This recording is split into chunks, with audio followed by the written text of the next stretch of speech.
করছে, যে আন্দোলন যা খালেদা জিয়ার যারা ট্রিটমেন্ট বিদেশে নিতে পারে নাই, খালেদা জিয়ার বাড়ি যখন শেষ হয়ে গেল তখন আন্দোলন করে খালেদা জিয়ার বাড়িটা রক্ষা করতে পারে নাই, 57 জন সেনা অফিসার নিহত হলো, বিচার আদায় করতে পারে না। এই তরুণগুলো কিন্তু সেই একটা রাস্তা খুলে দিছে। সেই রাস্তা যখন খুলে দিল, আমাদের প্রবীণদের কাজ ছিল ওই তরুণদেরকে কাছে এনে ওদেরকে হাতে কলমে আমাদের রাজনীতি শিখানো। আমরা হাতে কলমে রাজনীতি শিখাতাম, আমরা কূটনৈতিক সম্পর্ক কিভাবে করবো শিখাতাম, আমরা কালচারাল লড়াইটা কিভাবে করবো শিখাতাম, ভারতের আধিপত্য মুক্ত কিভাবে থাকবো শিখাতাম। সেটা না করে আমরা হাত ছেড়ে দিচ্ছি বাচ্চাদের, এবং বাচ্চাদেরকে বিভিন্ন গালিগালাজ করা শুরু করে দিচ্ছে, হাতের বয়সী, কোমরের বয়সী, দোজে কি নাতের বয়সী, ছেলের বয়সী। আমি বলি এই বয়ান যারা তৈরি করছে তারা সবাই আমার ওসমানের মাথায় গুলির জন্য দেয়। শুধু ভারতের উপর একা হবে না, এই ভারতের মধ্যে যারা আমরা আছি তারা কার? আমরা বাংলাদেশে না, আমরা কি ভারতের নাগরিক? এই খালি ক্ষমতা লাগবে, টাকা লাগবে, এই জন্য চাটে, খালি চাটে, এত চাটাচাটি লাগবে কেন? দেশের পরে আওয়ামী লীগ যখনই ধরে নিয়ে যায় অন্যান্য রাজনৈতিক দলরা তাদেরকে নিয়ে ছাড়াই নেন।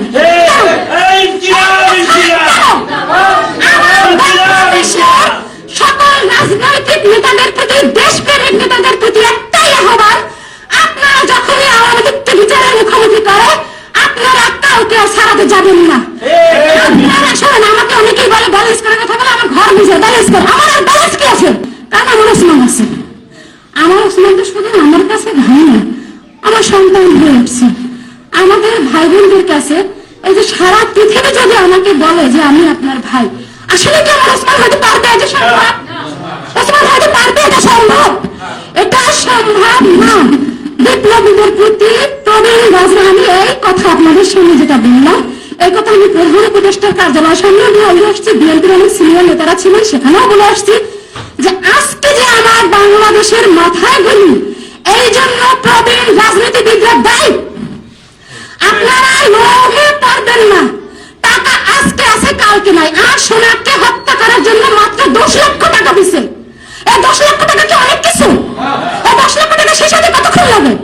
আমি তো ভাবছি একটা বাংলাদেশ যদি লিখে দেওয়া হয় তারপর তো আমার ওসমান আসবে না। এই ওসমান তো হবে না। এই ওসমানকে যদি আপনারা ধারণ করেন, আপনাদের মেধা এবং রাজপথ দুটোই দখল রাখতে হবে। আপনারা পারবেন না। আমার ওসমান বলতো আমি কিছু ছেলে মেয়ে তৈরি করে রেখে যেতে চাই, মানে আমার শোক, আমার কাছে আমি বিশ্বাস করি শক্তিতে ফিরে আসবে। আমি বিশ্বাস করি আমার ওসমান আরো দ্বিগুণ তীক্ষ্ণ ধারালো মেধা নিয়ে ফিরে আসবে।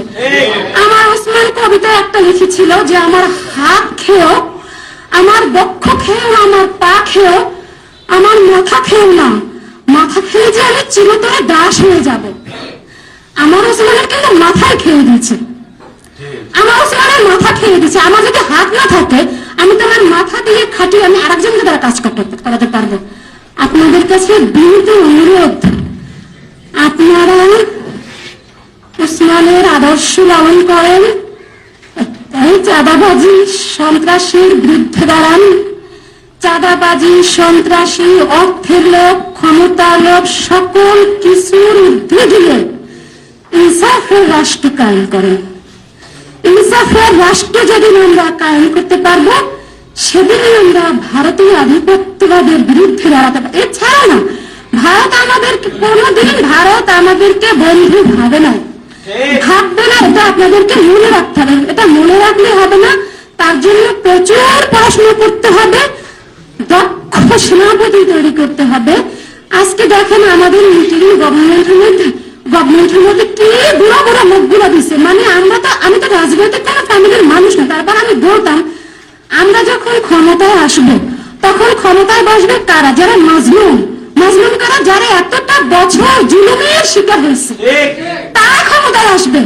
ক্ষমতায় যারা জুলুমের কিছুই হয় না, মাত্র ইউনূস ছাড়া, ডক্টর ইউনূস, আবিদুর রহমান, হাতে গোনা 2-1 জন ছাড়া আর কি জুলুমের শিকার হয়েছে? 75 বছর 80 বছর তাদের তো এখানে বসাই যাচ্ছে, মানে অথগ্র বসাই যাচ্ছে। প্রশাসনকে তারা কোনো কাজ করাতে পারছে না, প্রশাসন কোনো কথা শোনে না। প্রত্যেকটা জায়গায় 17 বছরে আওয়ামী লীগের লোক বসে আছে এবং অভ্যুত্থানের পরবর্তীতে আমাদের অন্যান্য রাজনৈতিক দল এত আওয়ামী প্রেমী হয়ে গেল, 32 ভাঙতে যায় সেটা মত, 32 ভাঙতে যায় মত, এটা কোন মত বলে? এই গান্ধীর ওসমান তো খালি ভারতের শত্রু না, ওসমান এই বাংলাদেশে যারা রাজনীতি করে, চাঁদাবাজি করে, সন্ত্রাসী করে, লুটেরাজ করে তাদের শত্রু, ওসমান বাউদের শত্রু। আপনারা জানতেন যে একটা সময় ছিল যে মেয়েদেরকে দেখলে ইনসাল্ট করা যায়, মানে যে মেয়ে মাথায় কাপড় দেবে না সে জাহান্নামী। ওসমান এই ন্যারেটিভ ভাঙছে, কারণ যে মেয়ে মাথায় কাপড় দেবে তার ভিতরে ইমানের তেজ থাকতে পারে। ইমানের তেজ তো দেখাইছে না? এই যে ঝুমা দেখেন, সেই ভিতরে এই যে নারায় তাকবীর আল্লাহ, আপনারা দেখেন হুম্মন কাদের চৌধুরী নারায় তাকবীর আল্লাহু আকবার স্লোগান দিছিল। এর জন্য পরবর্তীতে তার দলের লোকেরা কি স্টেটমেন্ট দিছিল যে এটা আমার দলীয় স্লোগান না, নারায় তাকবীর আল্লাহু আকবার কি আমার এটা কি আমার দলীয় কোনো স্লোগান? এটা আমার বাংলাদেশের সার্বভৌমত্বের একটা সংস্কৃতির একটা অংশ। আমরা 24-এর পরে দেখছি ভারতীয়রা আমাদের সীমান্তে কিভাবে করছে, তখন দেখেন কি করছে, নারায় তাকবীর আল্লাহু আকবার বলে ঝাঁপাই করছে। তা আপনার এই লড়াই চলবে, এই লড়াই থামবে না। আপনার